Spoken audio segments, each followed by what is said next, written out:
Hello les investisseurs, j'espère que vous allez bien et bienvenue dans ce nouvel épisode dans lequel je vous propose de parler tout d'abord de ce qui s'est passé sur DeepSeek. On a eu beaucoup de bruit autour de cet outil d'intelligence artificielle qui a d'ailleurs fait corriger les marchés. Et en deuxième partie de vidéo, on va parler des résultats d'Apple, entreprise que j'ai en portefeuille et qui est aussi présente dans l'intelligence artificielle. Donc j'ai groupé ces deux sujets ensemble. À savoir qu'on a eu beaucoup de résultats cette semaine. Aujourd'hui, on va traiter Apple et je pense qu'un petit peu plus tard, on reviendra aussi sur d'autres entreprises qui ont publié et on en aura encore la semaine prochaine. Évidemment, comme d'habitude, il ne s'agit en aucun cas de conseils en investissement. Je vous partage mon parcours, ma vision des choses, mais au final, formez-vous, c'est votre argent. Donc DeepSeek, c'est une IA du type ChatGPT, Gemini, Grok, etc. Je pense que maintenant tout le monde connaît un petit peu le concept de ces outils. Et en fait, cette nouvelle IA, elle a fait beaucoup parler d'elle pour sa performance et son efficacité qui serait à moindre coût. Et c'est quelque chose qui est passé dans les médias. Ça a provoqué une sacrée baisse sur Nvidia notamment, et même d'ailleurs sur le Nasdaq et le S&P 500. Vous voyez ici que sur 5 jours, Nvidia a fait moins 15,91% et le Nasdaq, il est à moins 1,85%. Il s'est repris, mais il avait bien baissé le jour de l'annonce. Et donc, suite à cette énième peur sur les marchés, j'ai aussi vu beaucoup de choses passer dans les médias. Et j'ai toujours apporté la même réponse à ça. On avait déjà parlé du fait que les données sont disponibles et que donc ces outils vont devenir des commodités. Ils vont devenir courants, tout le monde va les avoir à mon avis, tout simplement parce que ce n'est pas un problème difficile à résoudre une fois que la solution a été trouvée. Ce n'est qu'une histoire de puissance de calcul, la donnée est disponible sur Internet, dans les livres, etc.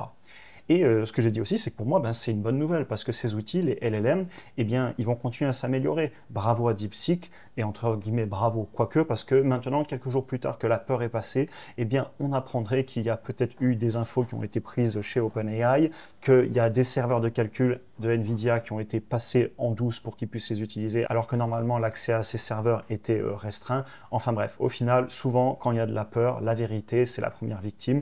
Et c'est assez intéressant parfois de prendre un petit peu de recul quelques jours plutôt que de paniquer. Et encore une fois, c'est une bonne chose parce que si ça pousse beaucoup d'entreprises à créer des modèles de plus en plus efficaces, pourquoi pas aussi open source, eh bien parfait.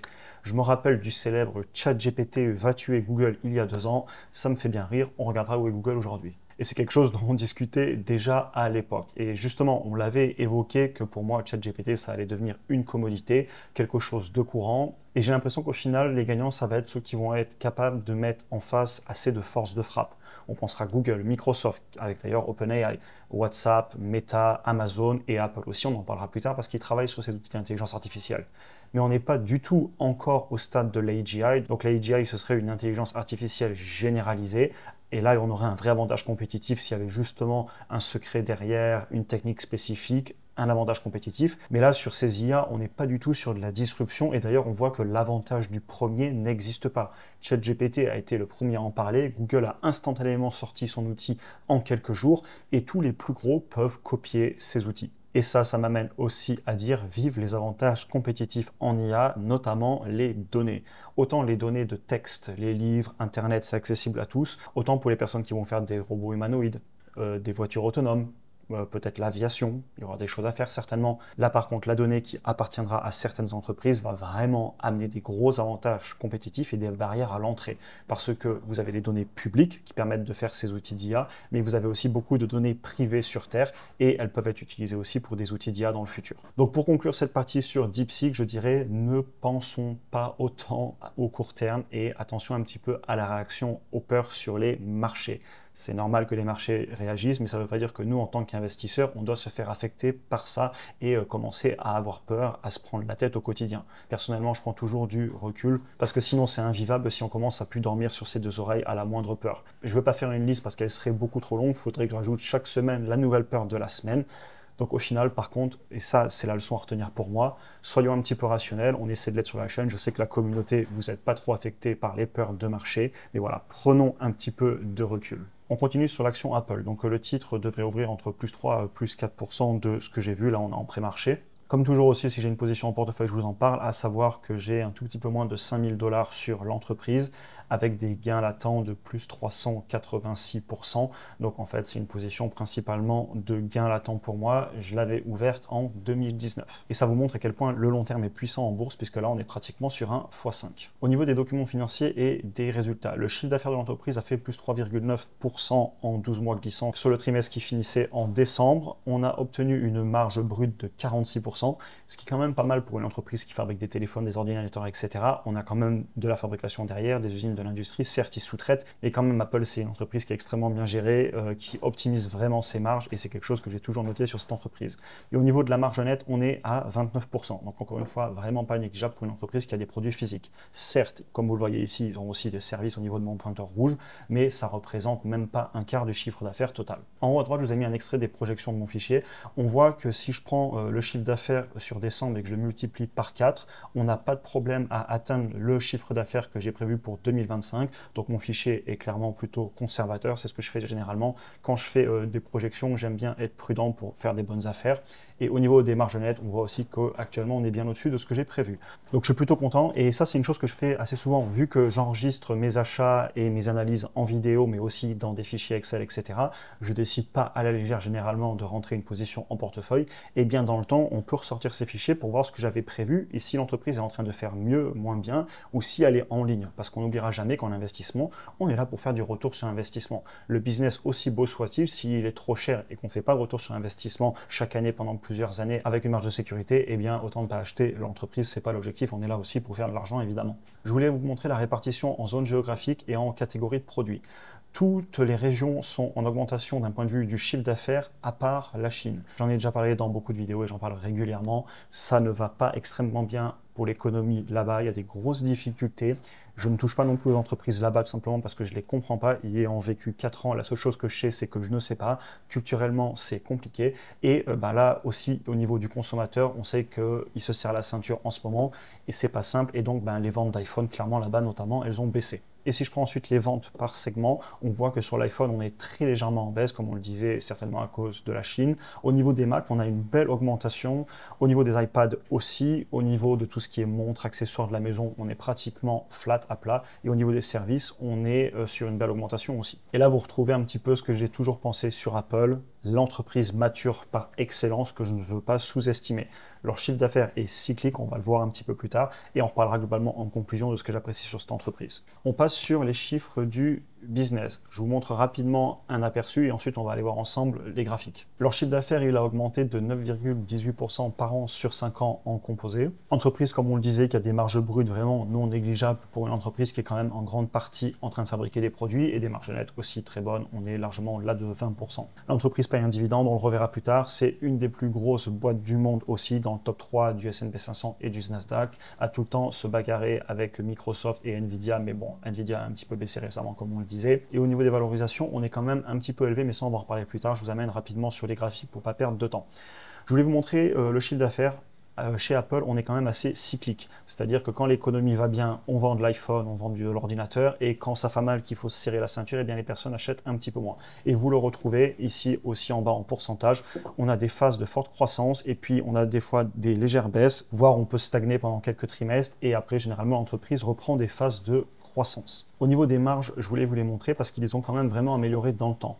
Apple, c'est une entreprise qui avait beaucoup de croissance il y a de ça 10 ans globalement, même un petit peu avant. Et maintenant, ça fait une dizaine d'années que la croissance a quand même un petit peu ralenti. Par contre, qu'est-ce qu'ils ont optimisé le business? Le business est très bien géré. Et on va le voir après au niveau des cash flows, c'est impressionnant. Et donc, si vous prenez leurs marges récentes, elles sont quand même beaucoup plus élevées qu'entre 2015 et 2020. C'est à noter. Parce qu'on a moins de croissance au chiffre d'affaires, mais vu qu'on améliore les marges, si un jour le chiffre d'affaires repart à la hausse, eh bien ça va être extrêmement bénéfique pour l'entreprise. Je voulais vous montrer aussi le rachat d'actions. Clairement, l'entreprise rachète énormément de titres et on est un petit peu sur une prophétie autoréalisatrice, c'est-à-dire qu'ils enlèvent tellement d'actions en circulation que ça maintient le cours à la hausse. Maintenant, la question c'est est-ce qu'ils peuvent se permettre de racheter autant d'actions? En plus, ils payent aussi un dividende et ça, on va le regarder de suite. Alors, la ligne en vert, c'est le flux de trésorerie disponible. En bleu ciel, les bougies ici, c'est la dette long terme.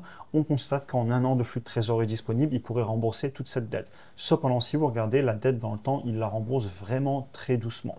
Donc, où passe ce cash? À savoir qu'en plus, vous voyez, ils ont beaucoup de cash en stock et même avec le cash en stock, ils pourraient couvrir une bonne partie de la dette. Et en fait, ce flux de trésorerie disponible, il est en train de passer dans le rachat d'actions et dans le dividende. Si je me mets ici, vous voyez qu'on a 108 milliards de flux de trésorerie disponibles. Je ne sais pas si vous vous rendez compte de l'échelle. Je fais une pause là. On parle de 108 milliards de dollars en 12 mois glissants d'argent disponible, de capacité d'autofinancement. C'est impressionnant. Et cet argent, si vous regardez, eh bien, sur les 108 milliards, 95 milliards sont passés dans du rachat d'actions et 15 milliards sont passés dans du dividende. Donc l'entreprise paye un dividende et rachète massivement des actions. À savoir qu'ils ont un petit peu de capex aussi, évidemment. Donc le flux de trésorerie opérationnel est un petit peu plus élevé, mais c'est quand même une entreprise qui génère énormément de cash et qui le redistribue aux actionnaires. Ce qui nous amène d'ailleurs au dividende. Et si je vous le mets ici, vous voyez que le dividende a augmenté depuis 5 ans, composé de plus de 5% par an. Le titre s'étant beaucoup apprécié en bourse, le rendement est bien plus bas qu'il l'était en 2019. Vous voyez qu'on était à 1,5% au moment où j'achetais le titre. Et si je vous mets le titre face au S&P 500 ici sur 10 ans, on voit qu'il a explosé le S&P 500. Si je nous mets depuis 2019, quand j'ai commencé à investir dessus, c'était mi-2019, voilà, pareil, explosion du S&P 500, on retrouve ici mais plus 300, presque 80%. Vous les voyez ici au 29 janvier. Et si on se met sur le plus court terme, le S&P 500 est en train de faire à peu près en ligne avec Apple. Et c'est pas étonnant puisque la croissance du chiffre d'affaires a ralenti et donc eh bien, le titre s'étant beaucoup apprécié il y a quelques années, aujourd'hui il est un petit peu plus plat si on regarde le graphique. On va finir avec les valorisations. Je vais vous montrer que le titre est quand même valorisé assez cher par rapport à son historique. Vous avez ici le prix par rapport au chiffre d'affaires. Aujourd'hui on paye ça pratiquement 10 fois le chiffre d'affaires alors qu'en 2019, quand je l'ai acheté en juillet 2019, on était à 3,5 fois le chiffre d'affaires. Donc la valorisation a fait plus que doubler. Au niveau du PER, de la même façon, aujourd'hui, ça se paye, on le voit ici, pas loin de 40 fois les bénéfices, alors que si je prends une moyenne historique, on est clairement plutôt entre 20 et 25 grands max si je suis très généreux. Et d'ailleurs, dans mes projections et dans mes chiffres que je vous montre en conclusion, clairement, je ne me suis pas mis à 40 fois les bénéfices. Et on va finir avec le prix par rapport au flux de trésor. Et de la même façon, on est un petit peu élevé. Aujourd'hui, à 33 fois le flux de trésorerie disponible, alors que historiquement, on est plutôt globalement autour de 20 si je suis généreux. Donc encore une fois, l'entreprise se paye cher historiquement. Maintenant, qu'est-ce que va faire l'entreprise dans le futur? Ça, ces indicateurs financiers ne peuvent pas nous le dire. C'est à nous d'estimer où sera le business dans le futur, de réactualiser dans le présent pour savoir combien payer l'entreprise aujourd'hui. Ce qui est un travail que je fais assez régulièrement, je vous montre en conclusion.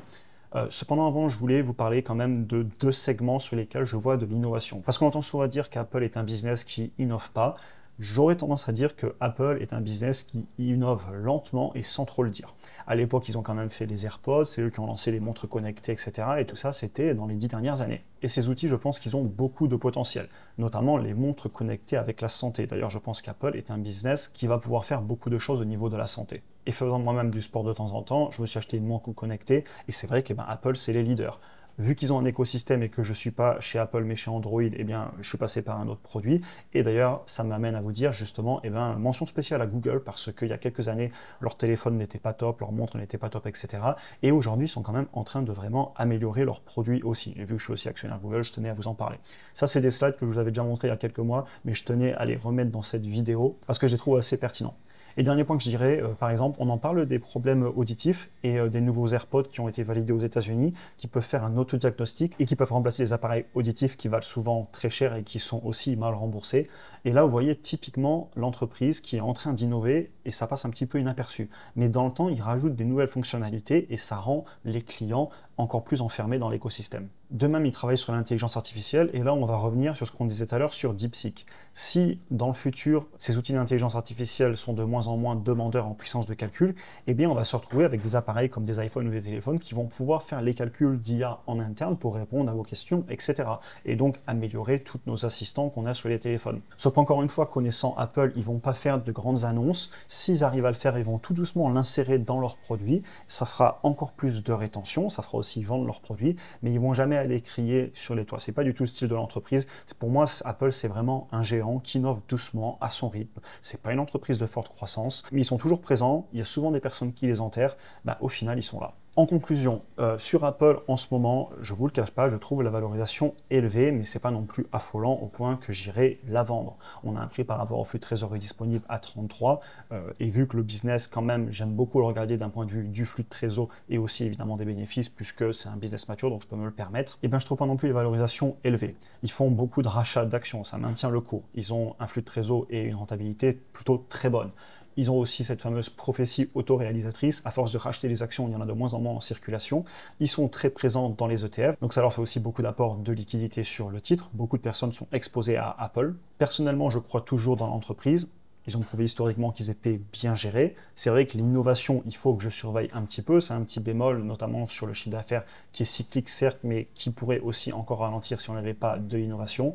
Mais au final, c'est un business que je ne me vois pas vendre. Je dois être pas loin des 80% de gains latents. Donc je conserve, je ne vois pas le vendre, me faire taxer dessus. Surtout que je vois encore du potentiel sur l'entreprise. Cependant, comme je vous le disais, si je fais mes projections sur quelques années, que j'estime que le marché sera prêt à payer dans 5 ans, par exemple, le business autour de 25 fois les bénéfices, je suis sur un prix à payer aujourd'hui qui est largement plus bas que les 237 $ actuels. Vous voyez qu'ici, je suis à 139. Je pourrais leur mettre à jour, c'est des chiffres qui ont quelques mois, mais ça ne changerait pas grand-chose. Business mature, croissance à un chiffre, marge stable. Donc voilà, mon prix à payer ne va pas beaucoup évoluer dans le temps, comme sur une entreprise qui aurait beaucoup de croissance. J'espère que la vidéo vous aura intéressé. Comme d'habitude, n'hésitez pas à en parler en commentaire. Vous pouvez aussi passer sur Instagram. J'ai hâte de vous retrouver pour le prochain épisode. Je vous souhaite une excellente journée et à très vite.